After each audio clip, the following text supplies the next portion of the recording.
Hello friends, வீட்டில் ரொம்ப ஈஸியாக டேஸ்ட்டாக மட்டன் கோலா எப்படி செய்யலான்னு பார்ப்போங்க. இது மட்டன்லேயும் நீங்கள் செய்யலாம், பீஃபில் செய்யறதா இருந்தாலும் இப்படி செஞ்சு பாருங்கள். தேவையான பொருட்கள்: 2 பெரிய வெங்காயம் பொடிசாக நறுக்கிக்கோங்க, 3 பச்சை மிளகாய், கருவேப்பிலை, கொத்தமல்லி இலை இதை பொடிசாக நறுக்கி வச்சுக்கோங்க. ஒரு 150 கிராம் அளவுக்கு மட்டன் இல்லை பீஃப் இது மாதிரி கொட்டுக்கறியாக எடுத்து வச்சுக்கோங்க. ஒரு பேன் எடுத்துக்கோங்க. பேனில் ஒரு டேபிள் ஸ்பூன் அளவுக்கு எண்ணெய் விட்டுக்கோங்க. எண்ணெய் சூடானோடனே ஒரு துண்டு அளவுக்கு பட்டை, 1 டீஸ்பூன் சோம்பு, இதோட நம்ம நறுக்கி வச்சுருக்க வெங்காயம், பச்சை மிளகாய், கருவேப்பிலை, கொத்தமல்லி இது எல்லாத்தையும் நம்ம இதில் சேர்த்துடலாம். சேர்த்து இதை நல்லா வெங்காயம் கண்ணாடி பதத்துக்கு வர அளவுக்கு மட்டும் வதக்கி விட்டுக்கோங்க. இப்போ 1 டீஸ்பூன் அளவுக்கு இஞ்சி பூண்டு பேஸ்ட்டு அதையும் சேர்த்து நல்லா வதக்கி விட்டுக்கோங்க. இஞ்சி பூண்டு பச்சை வாசனை போகிற அளவுக்கு நல்லா வதக்கிக்கோங்க. இப்போ கொட்டி வச்சுருக்க கொத்துக்கறியை சேர்த்துக்கலாம். சேர்த்து இதையும் நல்லா வதக்கி விட்டுக்கோங்க. இந்த கறியை நீங்கள் நல்லா வதக்கிறப்பே பார்த்தீங்கன்னா கறி ஒரு 5 நிமிஷத்துக்குள்ளேயுமே உங்களுக்கு நல்லா ஒயிட் கலரில் வர ஆரம்பிச்சிடும். அப்படி பார்த்தீங்க முட்டை பொரியல் கணக்காக வர ஆரம்பிச்சிடும். பாருங்கள், நல்லா முட்டை பொரியல் அதில் வந்துடுச்சு. இப்போ தேவையான மசாலா: 1 ஸ்பூன் அளவுக்கு மிளகாய்த்தூள், 1 டீஸ்பூன் சீரகத்தூள், 1 டீஸ்பூன் மல்லித்தூள், 1 டீஸ்பூன் கரம் மசாலா இது சேர்த்து இதையும் நல்லா மிக்ஸ் பண்ணி விட்டுக்கோங்க. இந்த மசாலா எல்லாம் நல்லா அந்த கறியோடு நல்லா மிக்ஸ் ஆகட்டும். இப்போ தேவையான அளவுக்கு உப்பு சேர்த்துக்கோங்க. இதையும் நல்லா மிக்ஸ் பண்ணி விட்டுக்கோங்க. இப்போ மூடி போட்டு அடுப்பை லோ ஃப்ளேமில் ஒரு 10 நிமிஷம் விட்டுருங்க. நடுவில் கிளறி விட்டுக்கோங்க. நம்ம மட்டன் இல்லை பீஃப் போடுறப்ப கறி வேகிறதுக்கு ஒரு 10 நிமிஷம் மட்டும் எடுத்துக்கும். இப்போ அதை ஓப்பன் பண்ணி பார்த்ததோன்னா நல்லா நம்மளுக்கு கறி வெந்தாச்சு. ஸ்டவ் ஆஃப் பண்ணிவிட்டு ஒரு பிளேட்டில் கொட்டி இதை ஆற வச்சுக்கோங்க. இதை அப்படியே நம்ம சர்வ் பண்ணால் இதான் கீமா. இது ரைஸுக்கும் நல்லாயிருக்கும்.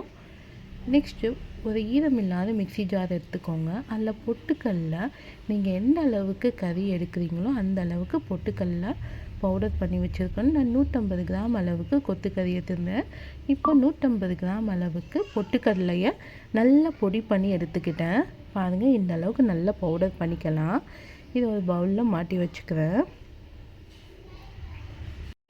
பொட்டுக்கல்ல எதுக்குன்னா நம்மளுக்கு மாவு கொஞ்சம் நல்லா நம்மளுக்கு உருண்டை பிடிக்கிறதுக்கு இதாகணும்னு பொட்டுக்கல்ல போடுறோம். இப்போ இந்த கறியும் நம்மளுக்கு ஆறிடுச்சு. இப்போ இதை ஒரு ஜாரில் போட்டு நல்லா ஒரு 2 தடவை மட்டும் சுட்டிக்கோங்க. ரொம்ப மைய அரைக்க தேவை கிடையாது, கொஞ்சம் கொதன்னு அரைச்சிக்கோங்க. பாருங்கள், நான் அரைச்சி எடுத்துட்டேன். இப்போ இதை நம்ம ஒரு தனியாக ஒரு பவுலில் போட்டு வச்சுக்கலாம். நீங்கள் தண்ணி எதுவும் ஊற்றி அரைக்க வேணாம். ஏற்கனவே இல்லை எண்ணெயெல்லாம் சேர்ந்துக்கு நம்மளுக்கு ஈஸியாக அரைப்பட்டுடும். குக் ஆகிடுச்சுல, ஈஸியாக அரைப்பட்டுடும். இப்போ ஏதாவது பவுலில் மாற்றி வச்சிடலாம். இப்போ நம்ம ஏற்கனவே அரைச்சி வச்சுருக்க பொட்டுக்கல்ல மாவையும் சேர்த்துடலாம். கொஞ்சம் கொஞ்சமாக சேர்த்துக்கோங்க. உங்களுக்கு உருண்டை பிடிக்கிற பக்குவத்துக்கு வர அளவுக்கு நீங்கள் சேர்த்துக்கோங்க. நல்லா இது மாதிரி கொஞ்சம் கொஞ்சமாக பிசைஞ்சு பார்த்துக்கோங்க. உங்களுக்கு உருண்டை பிடிக்கிற அளவுக்கு வருதான்னு. கரெக்டாக பார்த்தீங்கன்னா இந்த 150 கிராம் கறிக்கு 150 கிராம் பொட்டுக்கல்லை கரெக்டான ஒரு அளவில் இருக்குங்க. பாருங்கள், நல்லா நம்மளுக்கு ஃபுல்லாக சப்பாத்தி மாவு கணக்காக நல்லா உருண்டு வந்துடுச்சு. உருண்டை பிடிக்கவும் நம்மளுக்கு சூப்பராக ஈஸியாக வந்துடுச்சு. இப்போ நம்ம உருண்டை பிடிக்கிறதுனாடி கையில் நல்லா எண்ணெய் தேய்ச்சிக்கலாம். இப்போ ஒரு அடுப்பில் கடாயில் எண்ணெயை நம்மளுக்கு தேவையான அளவுக்கு எண்ணெய் பொரிக்கிறதுக்கு ஊற்றிக்கோங்க. ஊற்றி இப்போ நம்ம குட்டி குட்டியாக ஒவ்வொரு பால்ஸாக உருட்டி போட்டுடலாம். இது ஏற்கனவே குக்கானதுனால நம்மளுக்கு இது ரொம்ப நேரம் பொரியணும்னு அவசியம் இல்லை. ஒரு மீடியம் ஃப்ளேம்லேயே வச்சு பொரிங்க. இது நம்மளுக்கு சீக்கிரம் வெந்துடுங்க. ஒரு பால் உதுட்டிட்டு இன்னொன்று பால் உதுட்டுறதுக்குள்ளேயுமே இது சீக்கிரம் நம்மளுக்கு வெந்துடும். ஏன்னா இது ஏற்கனவே நம்மளுக்கு குக் ஆகிருக்குல்லங்க. அதனால் நீங்கள் மீடியம் ஃப்ளேமில் வச்சு சீக்கிரம் பொரிச்சு எடுத்துடலாம். 2 நிமிஷத்தில் நமக்கு நல்லா பொரிஞ்சிடும். லைட் ப்ரௌன் கலரில் வந்தோடனே நீங்கள் எடுத்துடுங்க. இது மாதிரி நம்ம ஒவ்வொரு பால்ஸையுமே நம்ம பொரிச்சு எடுத்துக்கலாம். இது சாயந்தரம் ஒரு ஸ்நாக்ஸுக்கு சாப்பிடவோ ரைஸுக்கு தொட்டு சாப்பிட்றதுக்குமோ சூப்பராக இருக்குங்க. இந்த மெத்தடில் ட்ரை பண்ணி பாருங்கள், செம்ம டேஸ்ட்டாக இருக்கும். இது மாதிரி நம்ம நல்லா இதை ஆயிலை நல்லா இது வடிகட்டிட்டு நம்ம தனியாக ஒரு பிளேட்டில் வச்சிடலாம். பாருங்கள், கோலா சூப்பராக எல்லா கோலாவையும் இது மாதிரி நீங்கள் பொரிச்சு எடுத்துடுங்க.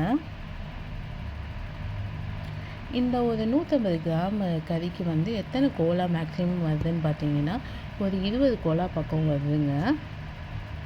நல்லா இது மாதிரி ஒரு ப்ரௌன் கலரில் மீடியம் ஃப்ளேமில் வச்சு இப்படி எல்லா கோலாமையும் நம்ம வந்து பொரிச்சு எடுத்துக்கலாம். சூப்பராக நம்மளுக்கு வந்து மட்டன் கோலா வந்து ரெடி ஆயிடுச்சு. இது எல்லாத்தையும் நம்ம ஒரு பிளேட்டில் வந்து வச்சாச்சு. அழகாக டெக்கரேஷனுக்கு ஒரு பிளேட்டில் வந்து இதெல்லாம் எடுத்து வச்சிடலாம். இது கூட வந்து நான் சட்னி, தேங்காய் சட்னி அரைச்சிருக்கேன். இதோட நீங்கள் மல்லி புதினா சட்னி வச்சு சாப்பிட்டீங்கன்னா செம்ம அட்டகாசமாக இருக்கும். ஓப்பன் பண்ணி பார்க்குறேன், பாருங்கள் எவ்வளோ சாஃப்டாக சூப்பராக கோலா வந்து நம்மளுக்கு ரெடி ஆயிடுச்சு. நீங்களும் உங்கள் வீட்டில் இது மாதிரி ட்ரை பண்ணி பார்த்துட்டு எப்படி இருக்குன்னு சொல்லுங்கள். தேங்க்யூ ஃபார் வாட்சிங்.